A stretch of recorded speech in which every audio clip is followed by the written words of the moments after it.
Un jour, l'algorithme les poussera jusqu'à vous. Pour la Miviludes, l'organisme d'État chargé de surveiller les sectes, le phénomène explose.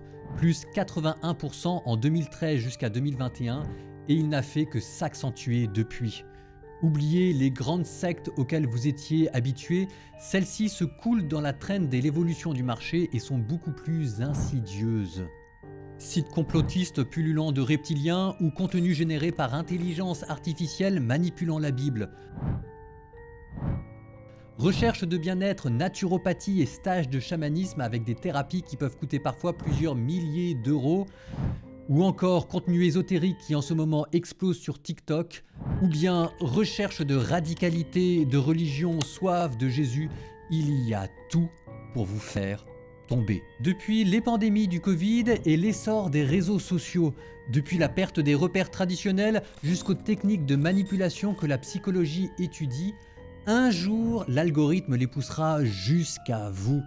Et ils sauront trouver en vous la soif de radicalité, le désir existentiel ou la fragilité émotive ou affective qui leur permettra de se frayer un chemin jusqu'à l'intérieur de votre âme pour la voler. À l'heure où nous parlons d'un réveil chrétien et d'un réarmement moral et spirituel, cette phrase de Jésus n'aura jamais été aussi vraie. C'est comme des brebis que je vous envoie au milieu des loups. Soyez candides comme des colombes, rusés comme des serpents. Dans cette vidéo, je vous proposerai une masterclass indispensable pour apprendre à discerner et à reconnaître les techniques d'infiltration, de manipulation, d'emprise spirituelle, parfois même de dérive sectaire. Dans cette vidéo, je vous parlerai des stratégies qu'ils utiliseront contre vous et que maintenant la science cognitive et la psychologie a étudié et discerné. Séduction, isolement, affaiblissement et endoctrinement. Je vous apprendrai les besoins qui se trouvent en vous et qu'ils chercheront à exploiter pour déformer l'image de la religion. Car c'est bien dans la religion que se trouve l'œil du cyclone. Corruptio optimi pessima. C'est la corruption de ce qu'il y a de meilleur qui engendre ce qu'il y a de pire. Et aujourd'hui, je vous apprends à résister à ce qu'il y a de pire pour que vous puissiez vivre le meilleur. Nous commençons notre webinaire. Alors webinaire, cours en ligne, conférence, vous l'appelez comme vous voulez, mais avec un montage moins dynamique que d'habitude, pour cette fois-ci mieux se poser et aller au fond des choses. C'est une vidéo qui pour moi est hyper importante parce que j'ai pas besoin d'épiloguer sur tous les scandales et les abus qu'il y a eu dans l'église. Et maintenant avec la multiplication aussi des réseaux sociaux, il faut faire attention, il y a toujours une vigilance accrue à avoir et on n'aura jamais assez de le dire. Même sur moi, c'est-à-dire vous devez garder votre esprit critique. Alors, j'ai reçu une mission, il y a des gens qui me relisent, j'ai un censeur reçu de l'ordre, je suis encadré par mes supérieurs, je rends compte de ma mission. Mais même ça, toujours la vigilance, le but étant pour vous, quand vous allez vous former sur Internet, quand vous rencontrez un prêtre dans la religion, d'être libre sous le régime de la grâce. Notre webinaire va aller d'abord de considérations générales sur la religion, pour aller ensuite dans le cœur de ce qu'il pourrait y avoir au sein du mécanisme d'emprise. Donc on va parler de l'emprise en général, puis de l'emprise dans la religion, puis de l'emprise dans l'église. Et puis là, au fur et à mesure, ça va peut-être vous rappeler des choses. Si jamais ça vous rappelle des choses, il y a une hotline de l'église, et puis vous pouvez le mettre dans les commentaires. Je dis pas qu'il n'y aura pas de maladresse. Je dis pas qu'il n'y aura pas des choses à dire ou à corriger. Là, c'est vraiment ce que j'ai sur le cœur et ça avait besoin d'être dit peut-être de format un peu plus long. Vous mettez vos commentaires et puis si jamais il y a besoin, moi je referai une vidéo avec tous les ajustements qu'il faut faire parce que c'est important. Alors, l'idée de base, c'est que vous avez en vous des besoins religieux. Là, je vous ai mis un document du Saint-Siège qui liste ces besoins religieux. On va les voir dans quelques instants. Mais il y a des besoins en vous qui sont purement spirituel, religieux, c'est normal, ça fait partie de votre condition et ce qui fait d'ailleurs la grandeur et la beauté de la religion parce que c'est des vrais besoins et ça vous montre aussi à quelles conditions vous êtes appelé. Mais dans l'emprise, il est possible d'utiliser ces besoins pour les retourner contre vous parce que ces besoins en fait, si jamais on ne fait pas attention, ils peuvent ouvrir une porte dans votre âme pour que des manipulateurs s'y introduisent et comme la religion descend jusqu'au plus profond de votre être, quand on se convertit à une religion, on est en pleine refonte d'identité, on va voir tous ces mécanismes-là. eh ben, il y a possibilité d'utiliser ces besoins, de les pervertir, d'en faire comme des portes ouvertes et de voler votre âme. Donc, on va reprendre ça. Je reprends ce document du Saint-Siège. Voilà, ça c'est la liste des besoins, recense le Saint-Siège dans son document des années 80 qui est très bien fait. Et vraiment, il n'a pas pris une ride, qui vous dit voilà ce sur quoi les manipulateurs, les sectes vont venir s'appuyer. Tous ces besoins sont bons. Ils ont été voulus par Dieu pour que vous puissiez vous rapprocher de lui. Donc on n'est pas en train de dire du mal de la religion, un truc comme ça, on est simplement en train de repérer les failles potentielles qu'il peut y avoir en elle. C'est toujours possible de pervertir quelque chose. C'est le titre de la slide, la religion pervertie. Par exemple, la recherche de l'appartenance. Ben, c'est vrai qu'en ce moment, comme le tissu social devient très fragile, que comme il y a beaucoup de personnes qui vivent dans la solitude, solitude affective, solitude familiale, et qu'on a tous le besoin en nous d'appartenir à une famille au sens rapproché, le noyau conjugal, le noyau familial, mais aussi famille d'appartenance culturelle, spirituelle, eh ben, c'est possible d'utiliser ça pour vous attirer, vous séduire et ensuite abuser de vous. Typiquement, il y a une technique qui s'appelle ici le love bombing. Ça veut dire qu'on va vous dire bienvenue dans ta nouvelle famille, bienvenue dans... et plein de messages d'amour hyper accueillants, etc. Et qui généralement ensuite ne sont pas suivis dans la longueur. C'est bien d'accueillir quelqu'un, mais ensuite il faut faire attention à accompagner dans la longueur. Ou alors, la recherche de l'appartenance, ça veut dire par exemple, on va vous prendre dans un milieu, on va vous déraciner pour vous mettre dans un autre milieu.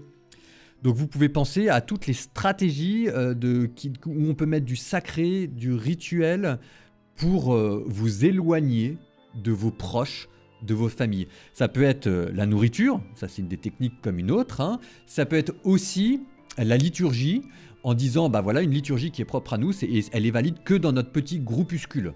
Donc faites attention, de l'appartenance, le désir de rejoindre une famille plus large qu'une autre, ensuite ça peut être quelque chose en vous qui est utilisé pour vous couper des autres. Vous vérifiez que le modèle d'église que l'on vous propose est un modèle d'église ouvert, et qui ne soit pas excluant. La recherche des réponses, ben voilà, par exemple, on n'arrête pas de nous dire qu'on a besoin de cadres, de repères, de réponses, et qu'une question simple demande une réponse simple. Bon, mais il faut faire attention aussi à ce que les personnes vous prennent là où vous en sont et vous essayent d'aller le plus loin possible. Je vous donne un exemple simple. La question qu'on me revient tout le temps, c'est comment est-ce qu'il faut jeûner? Bon, bah, la réponse, c'est que dans la religion chrétienne, normalement, il n'y a pas trop de règles. Mais si jamais je dis ça comme ça, les gens ne comprennent pas, donc je leur dis, tu veux commencer à jeûner? Bah, très bien, tu vas jeûner le vendredi, tu vas manger un bol de riz ou tu vas sauter un repas. Et ensuite, je te rappelle, si tu veux aller plus loin, qu'il faut faire attention à ta santé, il faut faire attention à ton poids et qu'ensuite, c'est toi qui mets le curseur où tu veux et qu'on a commencé le vendredi parce que c'était là où le jour où le Christ est mort. Ça n'a l'air de rien. Mais j'ai présenté le fait de jeûner le vendredi comme une coutume et pas comme une loi. J'ai fait une petite catéchèse pour dire que c'était le vendredi que le Christ était mort, ça lui donne du sens. Et ensuite, il y a un appel à la liberté, au discernement. Donc, je commence par donner une réponse simple et ensuite, je vous montre que si jamais vous voulez grandir, vous pouvez faire appel aussi à votre discernement. Donc ça, vous devez vérifier ça dans les réponses qu'on vous donne. Elles sont simples, ok, mais ce qu'on vous donne ensuite, les moyens pour exercer votre propre jugement et votre propre esprit critique. Ça doit vous faire grandir dans l'intelligence. Les réponses simples, ça ne veut pas dire des réponses simplistes. Faites la différence entre les deux. Et vous devez faire attention sur les prédicateurs sur Internet de tout poil, de tout genre, de toutes les religions. La recherche d'intégralité. Alors ça, c'est vraiment dans les thérapies énergétiques, dans les thérapies alternatives. C'est on a besoin, on a un corps, un esprit, une âme, et on a besoin d'être guéri en entier. Donc c'est, je suppose, normal d'aller voir son médecin pour dire que si les problèmes corporels ont des résonances spirituelles et psychiques en nous. Très bien. Donc généralement, c'est pour ça que les gens vont voir des thérapies énergétiques ou des thérapies alternatives. Question, est-ce qu'ils s'occupent un peu trop de votre portefeuille? Est-ce qu'ils commencent à invoquer des spiritualités ou des êtres bizarres? Et puis surtout, est-ce qu'ils vous retirent de la médecine traditionnelle? La médecine alternative, c'est bien, mais c'est plutôt une médecine complémentaire qu'une médecine alternative. Est-ce que voilà, tout le monde voit la différence? Recherche de l'identité culturelle. Alors ça, c'est quelque chose qu'on voit énormément en ce moment. On pourrait même élargir à la recherche d'une identité culturelle et politique.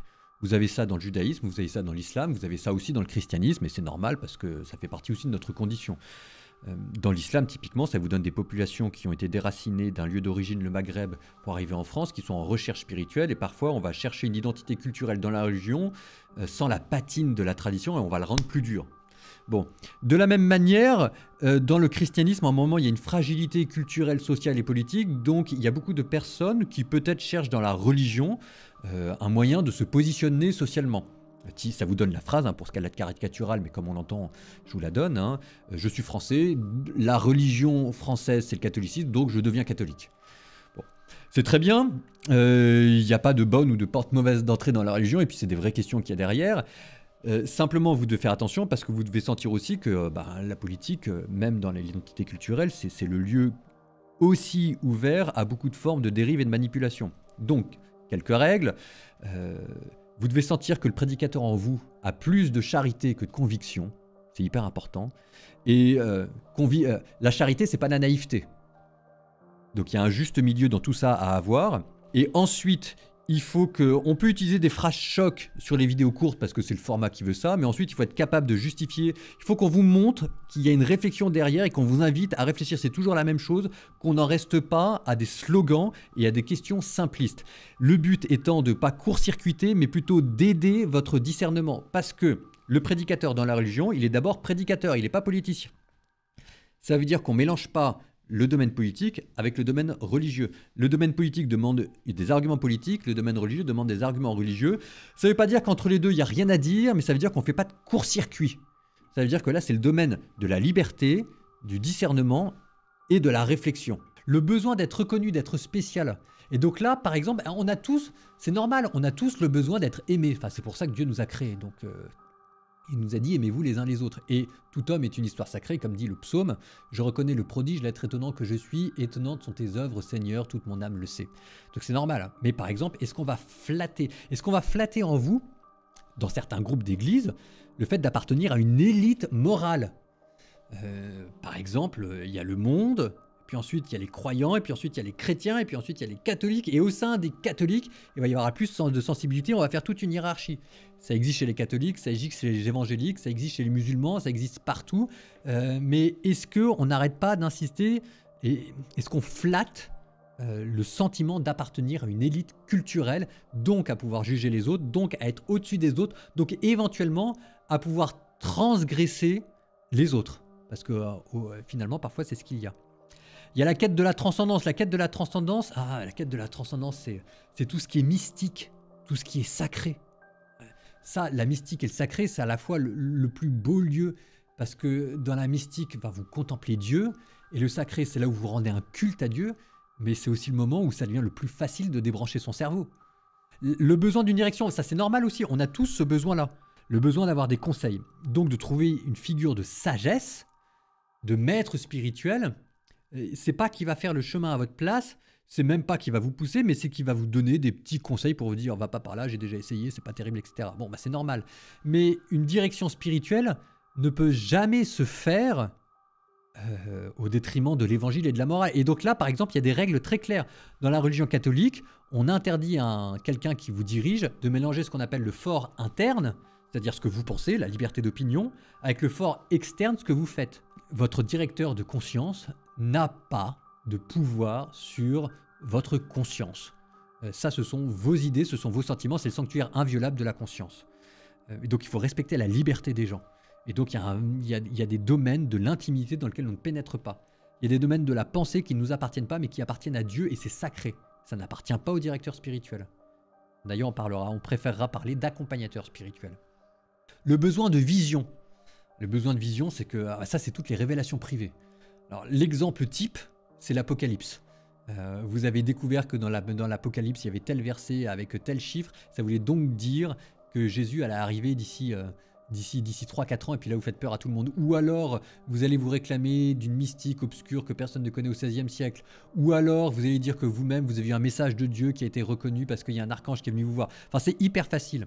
Dans le fait d'être reconnu, d'être spécial, dans le fait aussi d'être coupé des autres, vous avez le rapport au diable. Est-ce que le diable, on l'invoque tout le temps pour parler des pratiques des autres? Est-ce que tout ce qui est pratique non chrétienne est forcément diabolique? Bon ça, vous voyez, si quelqu'un qui utilise ça, c'est quelqu'un qui vous donne des réponses trop rapides, trop faciles, et c'est quelqu'un aussi qui vous coupe des autres. Besoin de participation et d'engagement, ça c'est des gens qui vont abuser de votre générosité. Donc là, c'est plutôt, à mon avis, du côté du bénévolat, du côté financier, mais ça peut être aussi le fait d'avoir une soif de radicalité, de service, qui vous rend plus facilement victime des abuseurs. Donc c'est pour ça que je fais ce webinaire. Je vous propose un survol, ce que j'appelais une typologie des dérives sectaires, pour vous permettre de prendre un recul et de mettre les choses dans une perspective historique. Ça, c'est quelque chose que vous voulez toujours faire. Quand vous voulez deviner les perspectives de fond, ce vers quoi on s'achemine, vous prenez un peu de recul pour voir on va d'où et on va vers où. Alors, on va d'où? C'est les typologies sectaires. Bon, bah, les premières grandes entreprises, parce que c'est quasiment comme ça qu'on peut les qualifier, hein, qui se sont constituées d'entreprises sectaires, c'est ce qu'on pourrait appeler des structures multinationales de la spiritualité, de l'endoctrinement. La grande époque, ça c'est le 19e siècle. Vous pouvez penser à des choses bien connues maintenant comme les frères musulmans côté musulman, ou alors l'église de la scientologie.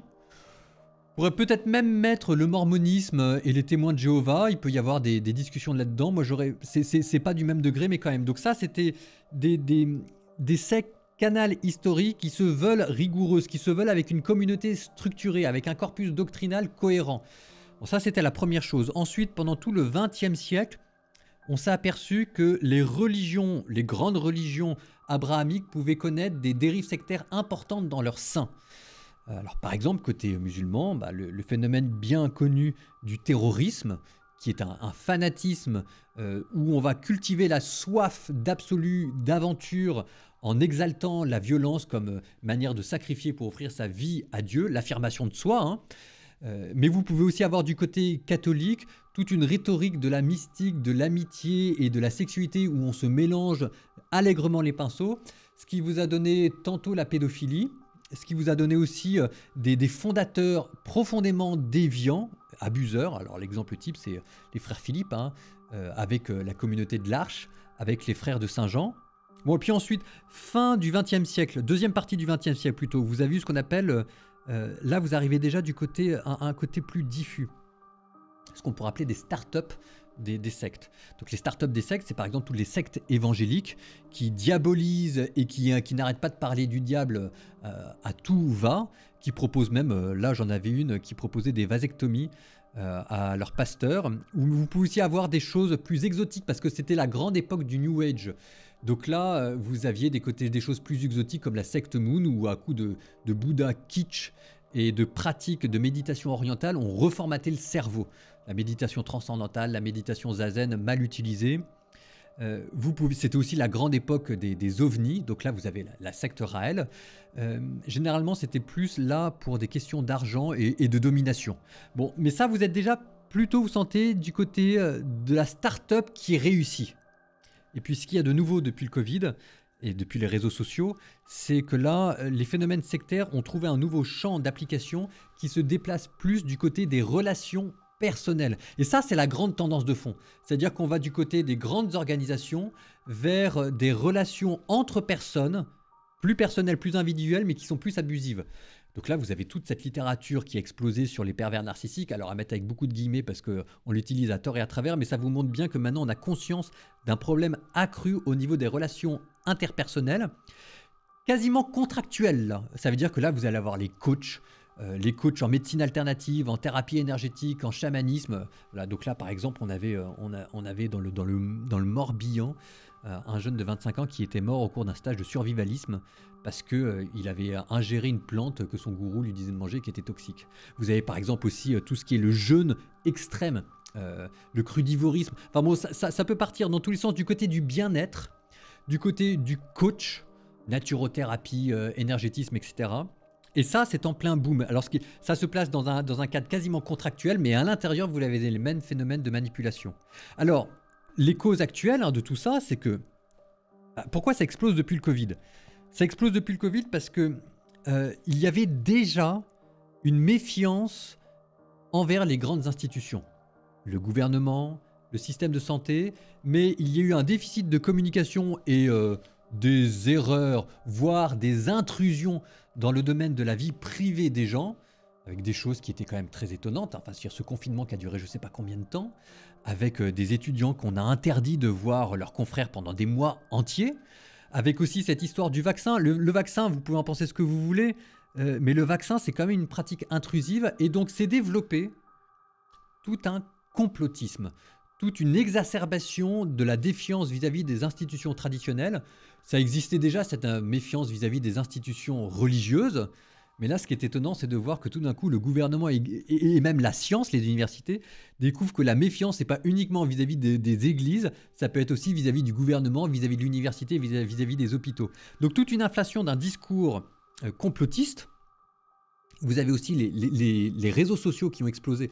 Les réseaux sociaux, c'est intéressant parce que ça veut dire que vous donnez les moyens à n'importe qui de dire n'importe quoi. Et avec les réseaux sociaux, il y a une démocratisation des savoirs.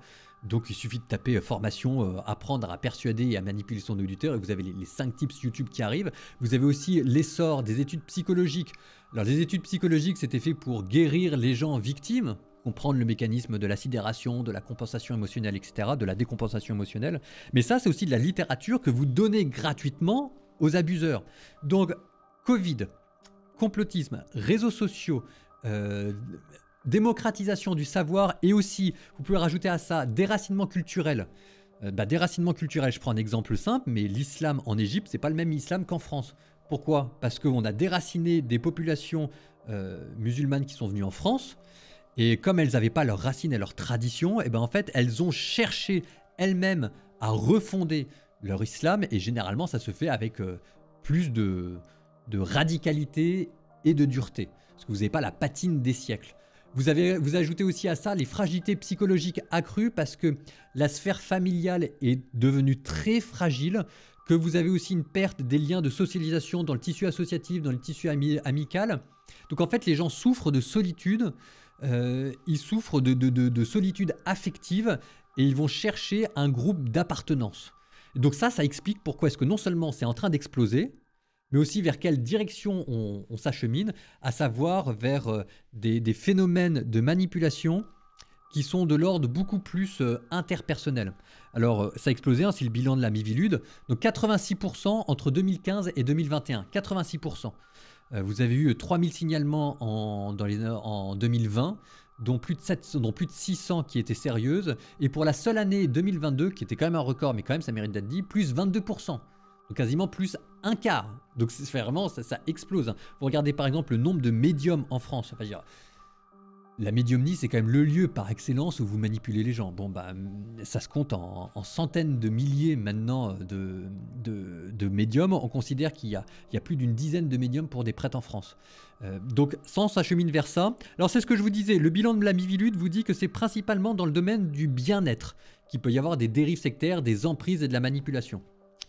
Le bien-être, la naturopathie, le développement affectif, le coaching de vie, les thérapies alternatives. Mais ce qui s'est passé, c'est qu'avec le rapport qui a été la déflagration intersidérale de la SIAZ, on s'est aperçu qu'il y avait un problème de fond, on s'en doutait un petit peu, mais là, ça a permis de voir l'étendue des dégâts.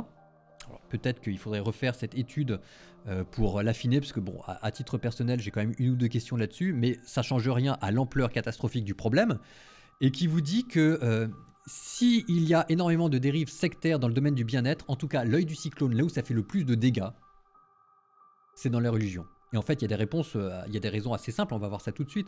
C'est parce que dans les religions, en fait, non seulement vous ouvrez votre intimité, comme ça peut être le cas dans le cadre familial, mais en plus vous ouvrez l'intimité la plus profonde, c'est-à-dire là c'est les zones profondes de votre âme, là où vous vous remettez à Dieu, c'est ça ce que vous offre, c'est justement le lieu de la religion, et c'est là où vous attendent les abuseurs. Donc on va voir ça juste là.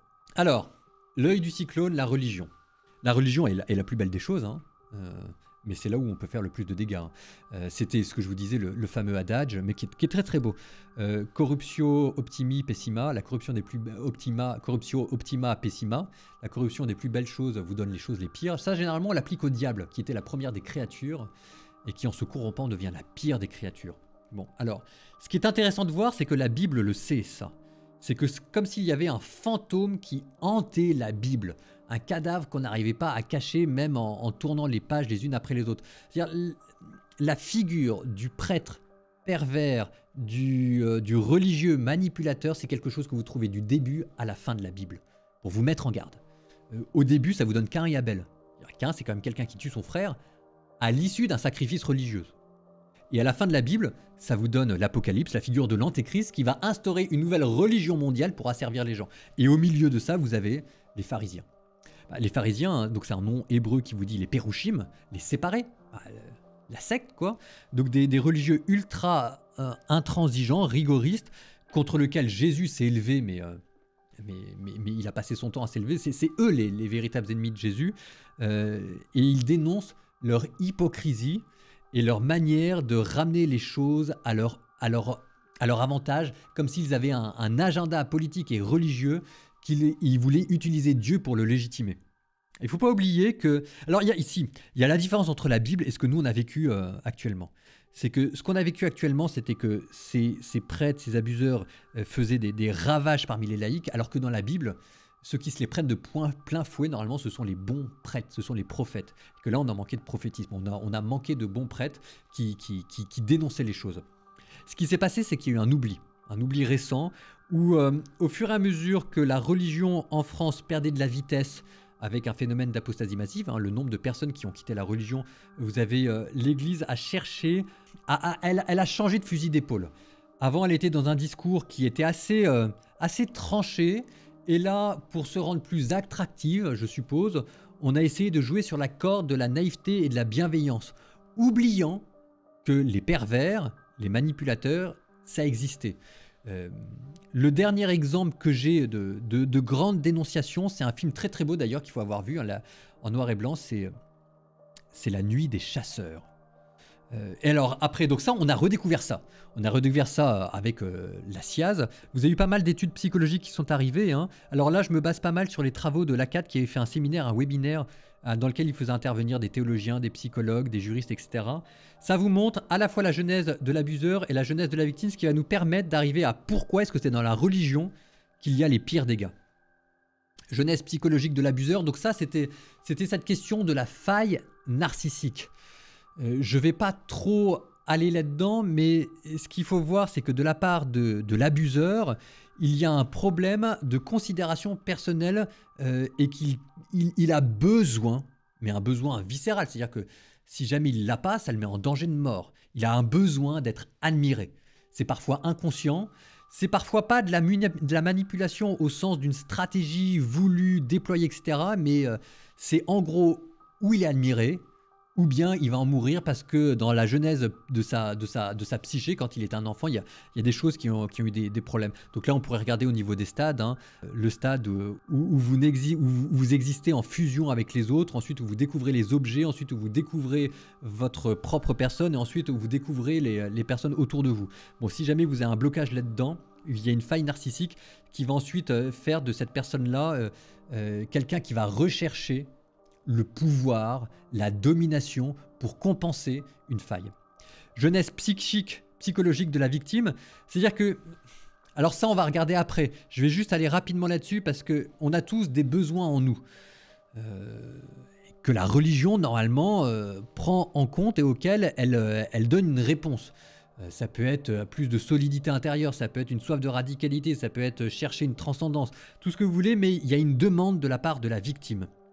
Et ça, l'abuseur le sait, il va promettre énormément de choses qui va permettre de rentrer dans un lien au fur et à mesure de domination. Vous n'êtes pas dans le don et dans le contre-don, vous êtes dans l'exploitation, dans le vol d'âme, où l'abuseur commence par vous faire une promesse et ensuite ça va lui permettre de plonger en vous pour comme si jamais il allait en puiser son énergie vitale à lui jusqu'à ce que vous terminiez exploité.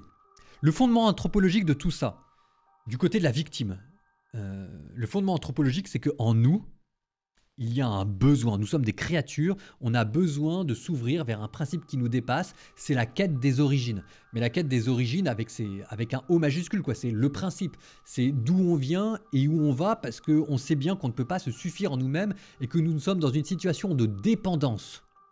Alors cette situation de dépendance, vous pouvez le découvrir soit parce que vous avez soif de radicalité, soit parce que vous avez une quête existentielle, vous cherchez à donner un sens à votre vie, soit parce que vous avez été, vous êtes dans un état de fragilité affective ou de solitude, ou alors vous pouvez avoir toutes ces raisons qui vous poussent à chercher en dehors de vous un principe qui vous permette de trouver votre place dans le monde.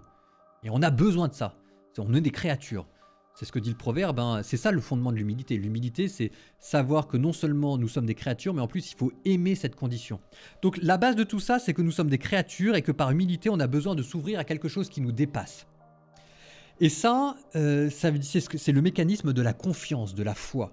La foi, ça veut dire qu'à un moment donné, vous allez donner votre vie, vous allez vous en remettre à un principe qui est au-dessus de vous. C'est la parole du Christ sur la croix. Mon Père, entre tes mains, je remets mon esprit.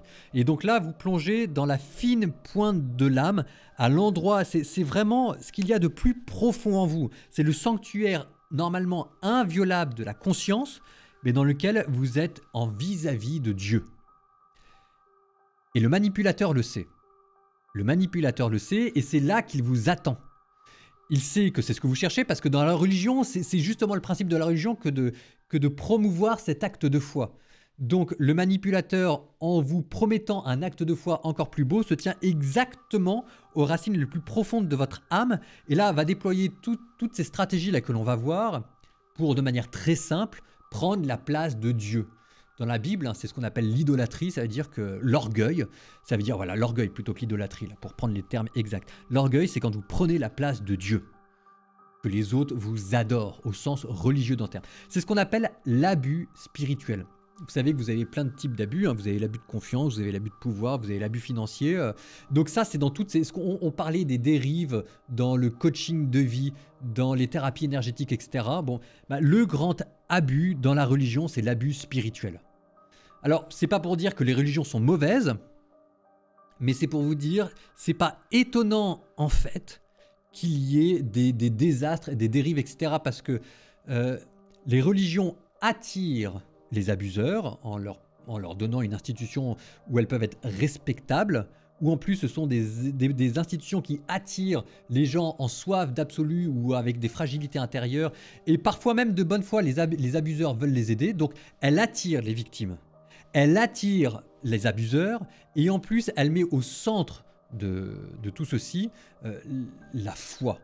Et toucher à l'intime de la foi, c'est toucher les fondements même de la psyché. Et comme vous avez remis votre âme, vous avez tout donné. C'est-à-dire que remettre sa foi, c'est chercher une nouvelle identité. Et donc là, les phénomènes de formatage et d'emprise psychologique, comme vous êtes en pleine conversion et refondation de votre identité, c'est la porte ouverte. Alors, la religion, je le redis, hein, c'est la plus belle des choses, mais c'est ce que je vous dis, il ne faut pas être étonné que ce soit aussi le lieu où il puisse y avoir le plus d'abus possible. Alors, on en vient maintenant à l'Église chrétienne.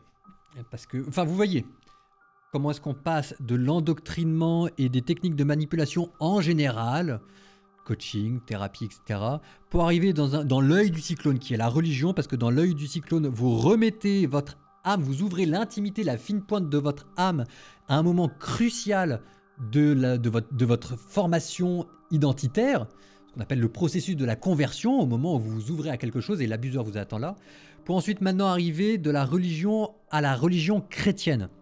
Parce qu'il y a des techniques de manipulation spécifiquement chrétiennes. Et c'est bien de les lister, là, je vous les ai tous mis là, et c'est pas exhaustif, il y en a d'autres. Alors, des techniques de manipulation, vous en avez dans toutes les religions, hein. En islam, c'est ce que je vous disais avec l'exaltation de la violence, du sacrifice de soi à travers le fanatisme et le djihadisme. Bon, côté catholique, ça vous a donné tout ce qui est cet imbroglio entre mystique, amitié et sexualité. Côté pédophilie, côté abus par exemple les frères Philippe, encore eux, hein, avec l'Arche ou avec les petits frères de Saint Jean, les frères de Saint Jean et les sœurs de Saint Jean. Et alors là, je vous les ai tous mis là. En fait, c'est des manières d'utiliser le message chrétien et de le présenter pour en faire des instruments de domination. Et il faut le connaître, parce que ce qui s'est passé, c'est qu'au XXe siècle, il y a eu un déficit de foi, un déficit de théologie, un déficit de vigilance.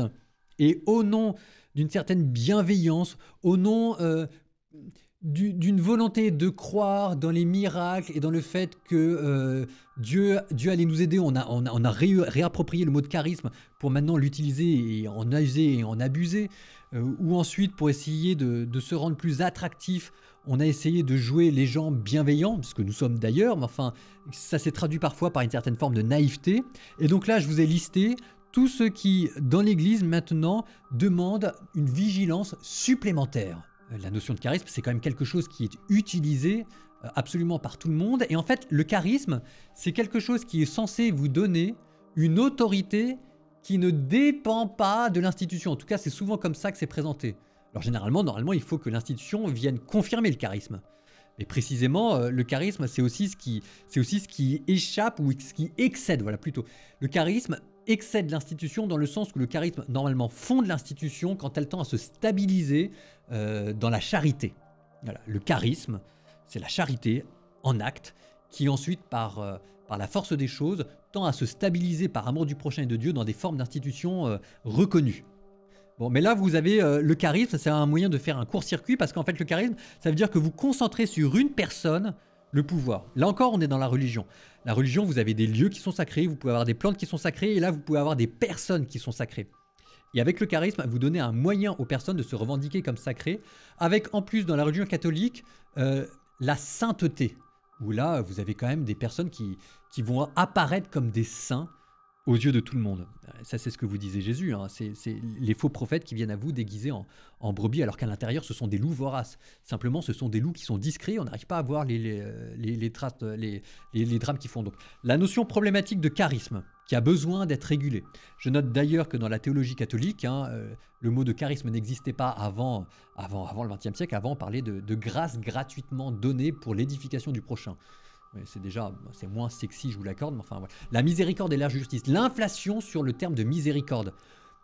On ne parle pas souvent de la justice. On a des jubilés de la miséricorde. Est-ce qu'on a des jubilés de la justice? Et donc souvent on utilise la miséricorde, pas par laxisme, mais par indulgence et pour court-circuiter les étapes de la justice. Des choses aussi simples que ça, de vous rappeler que par exemple pour pouvoir pardonner, il faut d'abord commencer par se mettre en protection, il faut être en sécurité, ensuite dénoncer les actes mauvais pour s'y opposer, et ensuite, alors, une fois qu'on s'est protégé, qu'on a dénoncé l'acte mauvais, on peut éventuellement commencer à parler de miséricorde, c'est ce que le Christ nous demande. Je dis éventuellement, c'est parce que c'est un devoir, mais il faut y aller tranquillement, pas à pas. Et donc en fait, là encore, dans la théologie classique, on parlait de l'abus de la miséricorde. Il y a une manière d'abuser de la miséricorde.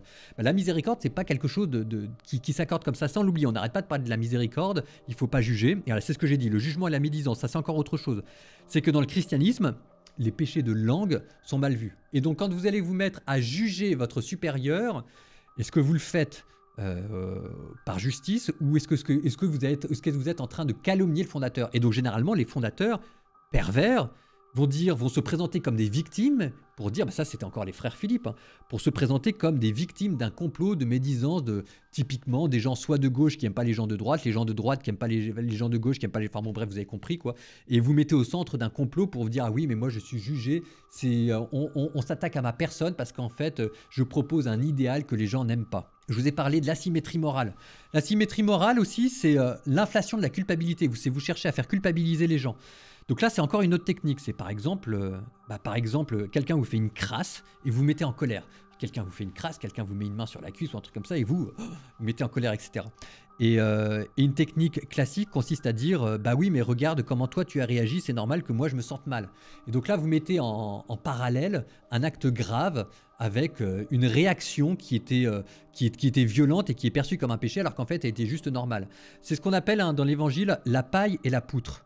Qu'est-ce que tu as regardé la paille qu'il y a dans l'œil de ton frère alors qu'il y a une poutre en toi? Et donc en fait, une technique de manipulation consiste à dire que paille et poutre, tout ça c'est la même chose et que la paille justifie la poutre. Je sais pas si vous comprenez bien, mais en gros vous faites des crasses à quelqu'un et puis tout d'un coup lui il réagit mal et vous dit bah oui mais regarde comment toi tu as réagi. Ce qui est intéressant c'est que tout ce que je suis en train de vous dire, les faux prophètes déguisés en brebis, la paille et la poutre, etc. Tout ça se trouve dans le discours, le sermon sur la montagne de Jésus que vous pouvez prendre comme un lieu pour éviter les phénomènes de dérive sectaire. Donc l'obéissance aussi, bah oui parce que l'obéissance est une vertu, moi j'ai fait vœu d'obéissance, tout ça ce sont des bonnes choses, mais vous voyez la miséricorde est une bonne chose, essayer de ne pas juger son frère est une bonne chose, l'obéissance est une bonne chose, mais là elle va être pervertie avec le culte de la soumission. Alors ici il faut distinguer l'obéissance et la résignation. L'obéissance se fait de manière libre et éclairée. Vous avalez des couleuvres, C'est jamais agréable, mais vous connaissez à peu près, ça se situe dans un cadre. Il y a des choses, c'est pas contre la foi et contre les mœurs, éventuellement c'est débile, éventuellement c'est un peu méchant, mais ce sont des couleuvres. Et l'obéissance ici, elle est libre et voulue, c'est parce que vous avez choisi de servir de manière consciente, libre, responsable, une institution. Alors que la résignation, elle n'est pas libre. C'est-à-dire que et vous sentez dans les gens quand il y a quelque chose. Alors ça, si jamais j'ai compris ce que disent les psychologues, c'est quand vous avez après un phénomène de sidération, c'est comme si vous avez une désappropriation de votre identité individuelle et de votre liberté, qui fait qu'en fait, vous allez dire que c'est normal, que c'est ce que Dieu vous demande. C'est ce que Dieu vous demande. Et donc là, c'est de la résignation. Donc je rappelle la hiérarchie. Hein. La hiérarchie, c'est il y a Dieu, ensuite il y a l'Église, ensuite il y a l'institution, et ensuite il y a le reste. Et vous ne pouvez pas mettre le reste au-dessus de Dieu. Donc l'obéissance doit toujours être libre et ce qui fait la pierre de touche, c'est l'image que vous avez de Dieu. Dieu est toujours du côté des victimes. Il n'est pas du côté de la résignation, il est du côté de la colère quand on vous fait des crasses. Mystique de l'institution qui va avec, parce que notamment dans l'Église, servir et obéir à l'Église, c'est servir et obéir à l'épouse du Christ, ce qui est vrai. Mais derrière, vous pouvez avoir certains discours qui veulent dire si jamais tu critiques l'Église, tu vas la mettre en péril. Donc en critiquant l'Église, tu critiques Dieu. Ou alors l'Église va pas déjà très bien, on est plutôt en train de la sauver, donc viens pas la critiquer. Donc vous avez toute une sorte de mystique de l'institution qui peut être mal utilisée. Et puis ensuite après, c'est ce que je vous ai mis, la récupération mystique. Alors là, encore les frères Philippe, même c'est l'exemple qui m'a traumatisé, mais qui a des révélations de la Vierge Marie qui lui dit d'aller coucher avec des bonnes sœurs. Alors la question c'est comment est-ce que vous pouvez ensuite aller voir des bonnes sœurs pour leur dire j'ai vu la Vierge Marie qui m'a dit d'aller coucher avec toi. Et donc ça nous amène à un autre pan. Donc là on va plutôt étudier vraiment les dérives sectaires, c'est les stratégies des abuseurs pour vous emmener petit à petit du côté de la dépendance. Donc les stades de l'emprise. Alors ça c'est pas moi qui le dis, j'ai l'impression que c'est en train de devenir une sorte de bien commun dans les études de psychologie. La séduction, l'isolement, l'affaiblissement, l'endoctrinement et la destruction.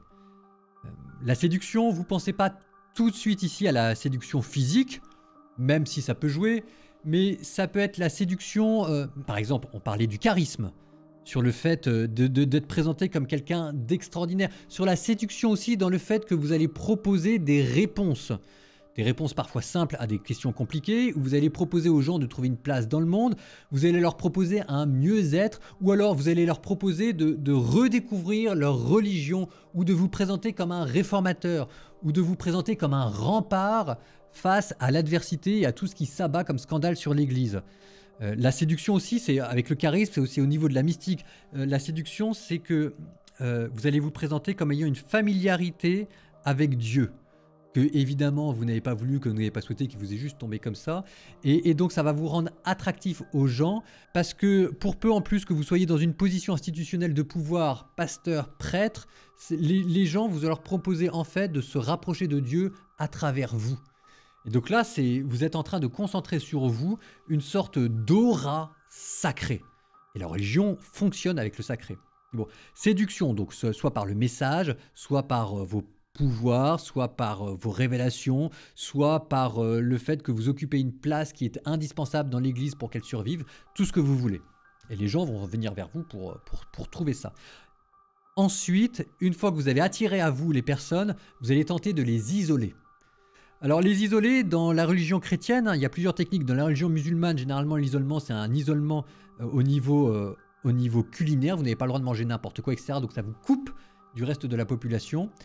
Ici, l'isolement chez les chrétiens, ça va être par exemple, vous pouvez en avoir plusieurs au niveau des rites liturgiques. Ça, c'est quelque chose qui est extrêmement utilisé, c'est que vous allez définir un périmètre de sacré, de validité liturgique et sacramentelle en dehors duquel les gens n'existent pas. Ou alors vous allez proposer de faire des retraites. Donc cette fois-ci, vous les attirez à vous et vous leur proposez de passer une semaine dans une communauté. Dans une communauté, ça veut dire que là, en plus, ils vont intégrer une nouvelle famille. Vous pouvez aussi avoir comme isolement le fait de donner une nouvelle identité culturelle avec un langage propre, etc., qui au fur et à mesure va permettre aux gens d'avoir un « eux » et « nous ». Donc vous les isolez, vous allez leur dire par exemple qu'il ne faut plus qu'ils côtoient leurs amis, parce que leurs amis sont de mauvais conseillers ou sont des sources de tentation. typiquement, on s'en rend pas compte, mais chez les nouveaux convertis, c'est quelque chose qui est très facile d'utiliser pour peu que vous faites... Enfin, au contraire, ça vous donne sur la chaîne tout ce qu'on fait. Ça, on n'arrête pas de répéter aux gens que si jamais leurs parents sont pas chrétiens, c'est pas très grave, ils pourront se baptiser, se faire baptiser en jour et en heure, que pour l'instant on leur demande d'aimer leurs parents et d'être bien avec eux. Ou là on leur dit de ne pas quitter leurs amis, que c'est pas parce qu'ils écoutaient de la musique mondaine qu'il faut arrêter du jour au lendemain, etc. Donc là, en fait, vous profitez du fait que la personne a trouvé en vous une réponse à ces questions pour l'arracher à son milieu, là où elle avait son identité, et ensuite lui permettre de ne plus avoir de regard extérieur. Parce que les gens, généralement, ils vous disent voilà ce que m'a dit le pasteur quand il m'a parlé du diable, quand il m'a dit qu'il a eu des révélations, etc. Puis les gens vous disent non, mais écoute, ça c'est pas toi, ça c'est n'importe quoi. Mais ça, et en fait, comme il vous a isolé, vous avez plus ce discours, cette altérité. Vous êtes simplement dans une relation de face à face. L'affaiblissement. L'affaiblissement, ça peut être un affaiblissement intellectuel, ça peut être aussi être un affaiblissement physique. L'affaiblissement physique, c'est par exemple toutes les pratiques d'ascèse, le lever de nuit, le jeûne, les prières incessantes. Les prières, c'est très beau, mais les prières, ça peut être aussi un lieu de formatage dans lequel on vous dit mets tes questions de côté, ne te préoccupe pas de tes questions, même si elles sont légitimes, obéis, obéis, obéis, ouvre les yeux et attends dans le silence qu'il y ait une révélation. Généralement, la révélation ne vient pas et on s'affaiblit juste, on s'épuise à scruter des yeux de son âme le silence de la prière parce qu'on nous a dit qu'il y aurait une révélation alors qu'en fait, à la base, on avait déjà une mauvaise image de Dieu qui nous demandait d'obéir à un abuseur et je ne sais pas comment vous dire, mais la prière, si jamais vous n'avez pas une bonne image de Dieu, ça peut être un lieu d'affaiblissement psychologique considérable. Donc c'est pour ça d'ailleurs que je recommande quand les gens font des prières au 12 d'avoir un accompagnement spirituel, de faire attention à leur qualité de la nourriture, de veiller au confort de leur chambre, de dormir et de se reposer, d'avoir des lieux de détente et de récréation. Donc l'affaiblissement, typiquement le lieu de récréation, vous supprimez la détente. Ça aussi c'est quelque chose qui vous épuise. On a parlé de l'affaiblissement physique, on peut aussi parler de l'affaiblissement intellectuel. Et donc là, à coup d'arguments d'autorité, parce que généralement ces abuseurs connaissent très bien la tradition ou la Bible, ils vont sortir les versets de leur contexte pour vous mettre à la figure, ils vont vous sortir une citation d'un père de l'église venu de nulle part, etc. Ou alors ils vont vous tantôt alterner des discours contradictoires qui fait que vous allez perdre vos moyens. Et donc il y a un affaiblissement général, et c'est ça en fait, ce qui explique qu'à la fin, vous devenez plus crédule et qu'au fur et à mesure, il a gagné votre confiance, il a affaibli vos défenses intellectuelles, vos défenses physiques, etc. Au fur et à mesure, il va être capable de vous sortir des énormités de plus en plus grosses. Donc ça, c'est le père Philippe qui disait c'est Dieu qui a voulu que je couche avec toi. Ben, évidemment, si jamais vous prenez quelqu'un bien dans ses pompes, qui fait du sport, qui a plein de copains à qui peut demander conseil et qui a simplement son bon sens à elle va vous envoyer balader. Si jamais c'est quelqu'un, si jamais vous avez déjà fait un acte de confiance en trompant la cible, Dieu, pour le donner à une personne qui ensuite vous a séduit, qui vous a affaibli, qui vous a isolé et qui n'arrête pas de jour après jour, lever de nuit c'est épuisant, avec même les repas à table ou des trucs comme ça, enfin les lectures à table. Moi j'adore les lectures à table, mais il faut être câblé. Il faut être câblé, quoi. Il faut pas profiter de la faiblesse des gens parce que sinon ils ont plus l'esprit critique. Et à la fin, ça peut aller jusqu'à la destruction psychique. La destruction psychique, ça veut dire qu'après avoir endoctriné, là vous justifiez le passage à l'acte.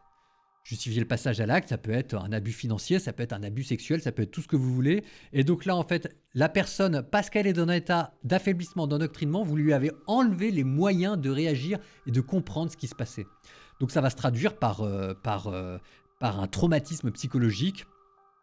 Le fait que l'on mette ses émotions ou ses sentiments, qu'on les refoule, on ne les voit plus. Donc c'est ça ce qui explique que la victime donne l'apparence d'être consentante. C'est parce qu'en fait c'était tellement difficile à gérer que elle a mis ses émotions de côté, elle ne veut plus en entendre parler, avec une perte du sentiment de l'individualité. Et à la fin, la dérive sectaire, là on y est. Alors on arrive vers la fin de notre webinaire.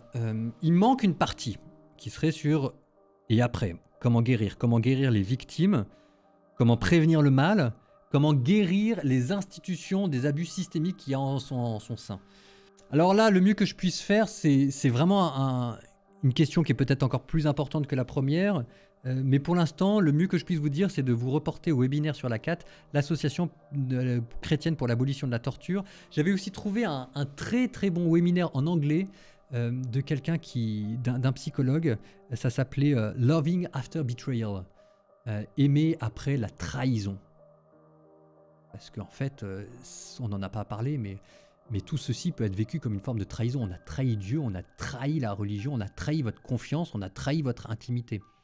Comment se reconstruire après une trahison en dénonçant le mal. Bon, bref, je vous renvoie à ces documents-là qui diront les choses mieux que moi, ce qui ne veut pas dire que je ne suis pas attentif et que, au contraire, à toutes ces questions-là, on avait fait une vidéo sur une victime qui parlait de sa manière de vivre ce qu'elle avait vécu de manière sainte, en faisant la part des choses entre la justice et la sainteté. C'était juste extraordinaire de voir comment est-ce que quelqu'un, avec ce qu'elle avait subi de la part d'un prêtre, de dérives sectaires, etc., arrivait à se reconstruire. C'était vraiment... C'était quelque chose qui force l'admiration. Il y a certainement plein de choses à dire. Il y a certainement plein de choses qui sont mal dites. Vous me les mettez, s'il vous plaît, dans les commentaires. Le but n'étant pas de critiquer, mais d'aider cette vidéo à être améliorée, parce qu'il y a un énorme besoin. Et puis en espérant que voilà quoi, ce qui est fait ne soit plus à faire, même si j'ai du mal à y croire. Mais vous savez que je pense à vous, et donc je vous dis, l'amour vaincra.